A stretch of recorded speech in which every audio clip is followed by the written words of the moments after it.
Présentation donc d'un axe de développement du trilobique, à savoir de fractionner le piston. Voilà un piston non fractionné, un piston fractionné en 3.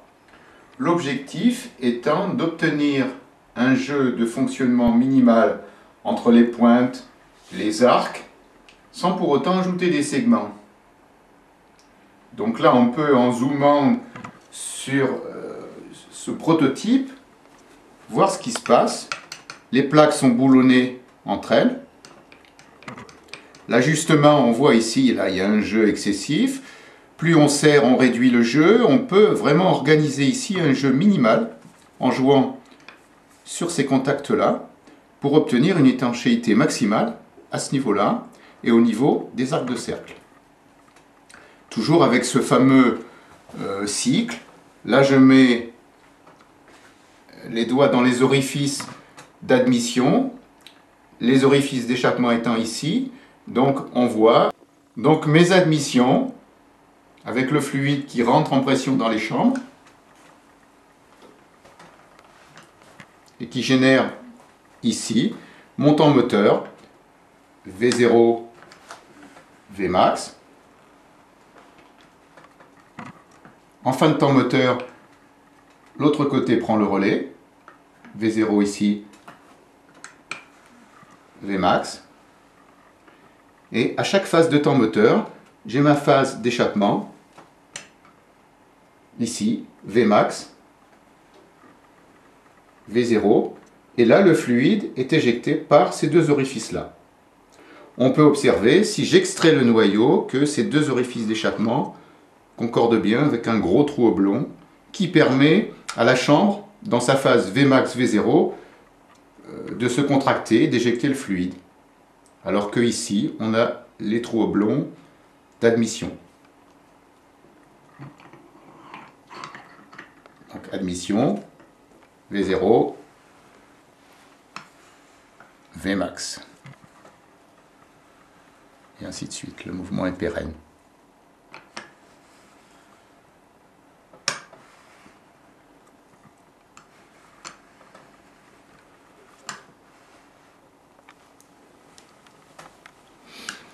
Alors, l'avantage, effectivement, c'est de pouvoir obtenir une étanchéité optimale. Il y a quand même un inconvénient, le fractionnement nécessite de condamner l'étage externe. Ce petit piston, tourné autour d'un noyau de plus petite taille, et à l'intérieur d'une chambre. On voit tout de suite, ici, on ne peut pas mettre une chambre extérieure. Par contre, on peut mettre ici des masses polaires, à chaque angle, fixées sur ces éléments-là, qui vont passer entre deux bobines. Et là, on produit le courant directement sans passer par un générateur. On imagine ici les masses polaires et les bobines qui décrivent un mouvement un petit peu atypique, mais on voit que ce mouvement est tout à fait réalisable, pérenne, et que on peut organiser un chemin de bobine autour, bobine électrique. Donc on a un motogénérateur, je dirais, très simple. Alors effectivement, là il manque les deux plaques d'étanchéité, une qui viendra au-dessus, une qui viendra en dessous. Et c'est tout. La plaque du dessus comportant effectivement les prolongements des orifices d'admission et d'échappement.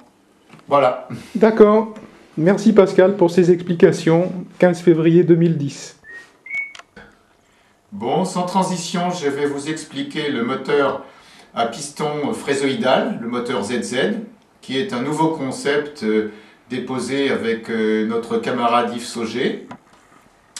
Donc sur la table, vous avez un noyau rudimentaire et élémentaire de ce moteur ZZ, que l'on peut rapprocher du noyau du moteur à piston annulaire trilobique.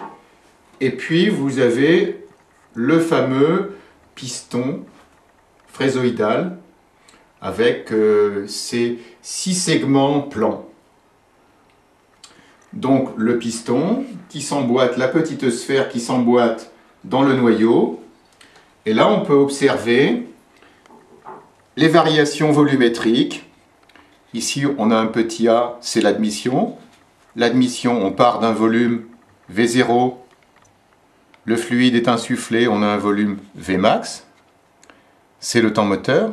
À la fin de ce temps moteur, on tourne la machine et on a l'autre étage, volume V0, volume Vmax. Et là, je vais vous mettre la machine verticale et on va observer le mouvement pérenne.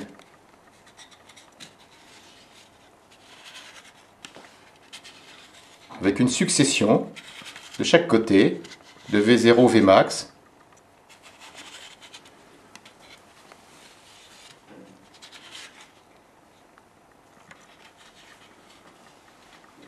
Avec petite explication, effectivement, les chambres, à un moment donné du cycle, doivent se vider. On voit ici une chambre pleine, avec son petit orifice, avec le petit E symbolisant l'échappement. Et puis, on a le volume qui est contracté et le fluide s'échappe. Donc, effectivement, ce moteur, ce démonstrateur minimaliste n'a pas de transmission. La transmission vient au bout de ce petit axe.